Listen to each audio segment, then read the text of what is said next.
The air in the opulent living room hung thick with unspoken accusations, heavy like a velvet curtain drawn against the sunlight. Sunlight, which, just days ago, had streamed through the floor-to-ceiling windows, illuminating laughter and the comfortable rhythm of a seemingly perfect life. Now, the dust motes dancing in the weak rays felt like tiny, mocking witnesses. Eleanor stood stiffly by the fireplace, her usually immaculate dress rumpled, her expertly styled hair slightly disheveled.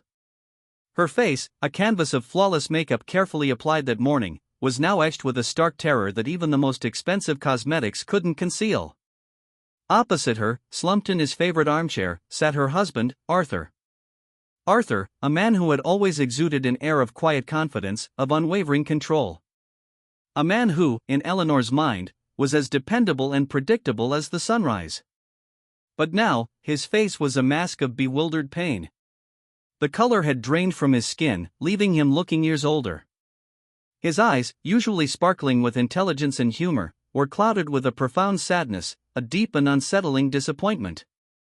The silence stretched, punctuated only by the rhythmic ticking of the grandfather clock in the hallway, each tick a stark reminder of the time that had irrevocably changed. The air crackled with unspoken words, with the debris of shattered trust and broken vows. The seed of the present horror had been sown months ago, with the arrival of Daniel. Arthur, overwhelmed by the responsibilities of his demanding job, had finally relented to Eleanor's persistent requests for a driver. Daniel, young, unassuming, and seemingly grateful for the opportunity, had been a welcome addition to the household. He was polite, efficient, and kept to himself in the small apartment above the garage. At first, Eleanor barely noticed him. She was too preoccupied with planning charity galas, attending luncheons, and maintaining the facade of a perfect socialite life. But slowly, subtly, Daniel had begun to intrude into her awareness. A shared smile as he opened the car door, a casual conversation about a book she was reading, a knowing glance across the dinner table when Arthur was engrossed in a phone call. He was everything Arthur wasn't, young, attentive, and full of a simmering passion that Arthur, with his comfortable routine and predictable affections, had long since ceased to ignite in her. The affair had started innocently enough. A late-night conversation in the kitchen, a shared glass of wine, a lingering touch. But soon, the innocent touches turned into stolen kisses, the late-night conversations into clandestine meetings. The apartment above the garage became their sanctuary, a secret world where Eleanor could shed the weight of her carefully constructed life and indulge in the forbidden thrill of desire. She knew it was wrong. A voice in the back of her mind screamed warnings, reminding her of the vows she had made, the life she had built with Arthur. But the voice was easily drowned out by the intoxicating rush of youthful passion, by the validation of feeling desired, truly seen, in a way she hadn't felt in years. She had become reckless, blinded by the allure of her affair. She had convinced herself that she was being careful, that no one would suspect. But she was wrong. It was Mrs. Higgins, the housekeeper, who had unknowingly brought the carefully constructed house of cards tumbling down. A misplaced scarf, a hurried encounter in the hallway, a subtle shift in Eleanor's demeanor. Mrs. Higgins had seen it all, and with a loyalty born of years of service, she had told Arthur. Arthur had initially dismissed her concerns as the ramblings of an old woman. He trusted Eleanor implicitly. He believed in the sanctity of their marriage. But the seeds of doubt had been planted, and they festered. He started paying closer attention, noticing the subtle changes in Eleanor's behavior, the evasive answers, the hurried phone calls, the knowing glances that now seemed explicitly directed at Daniel. He hired a private investigator. The truth, when it arrived in a sealed envelope filled with damning photographs, hit him like a physical blow. The vibrant colors of his world dissolved into shades of gray.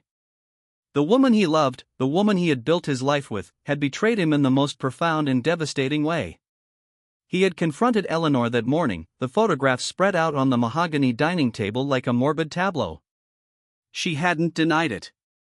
The guilt was etched too deeply in her face, the shame evident in her every gesture.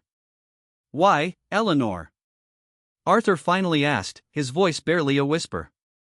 The question hung in the air, loaded with years of shared history, of dreams and promises now reduced to ashes. Eleanor flinched. The question was a needle pricking the festering wound of her conscience. She had rehearsed answers, justifications, rationalizations.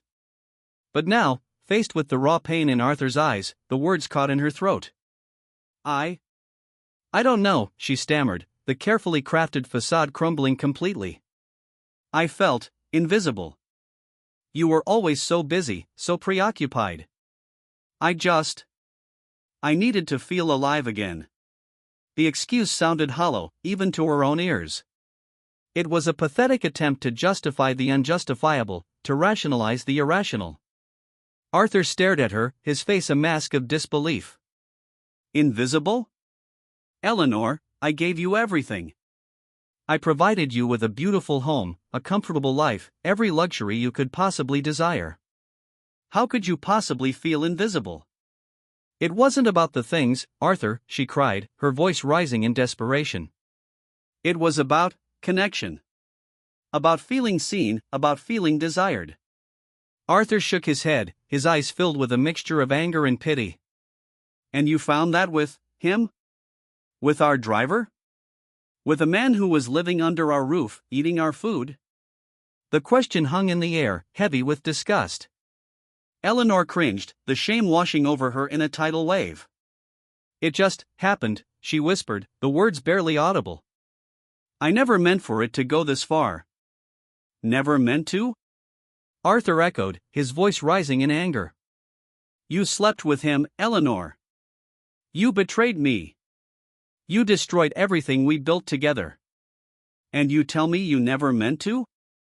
The dam of his emotions finally broke. Years of suppressed feelings, of unspoken resentments, of carefully concealed vulnerabilities, came flooding to the surface. I loved you, Eleanor, he said, his voice thick with emotion. I truly loved you. And you threw it all away for, what? For a fleeting moment of passion? For the thrill of the forbidden? Eleanor couldn't meet his gaze. She stared at the floor, tears streaming down her face. She had no answer. There was nothing she could say to undo the damage, to erase the pain. The silence descended again, heavier than before. The ticking of the clock seemed to mock their shared despair. Arthur stood up, his movements stiff and deliberate. I think you should leave, he said, his voice devoid of emotion.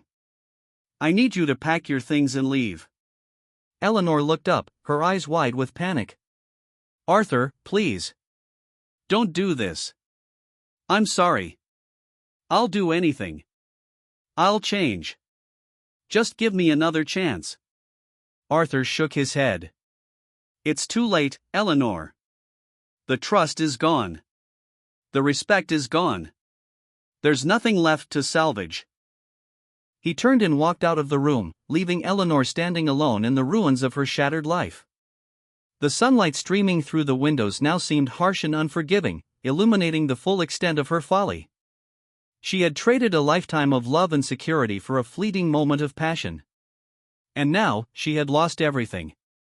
As she packed her bags, the truth finally dawned on her. She had been so busy chasing the illusion of something new, something exciting, that she had failed to appreciate the real thing that had been right in front of her all along. And now, it was gone, lost forever in the wreckage of her own making.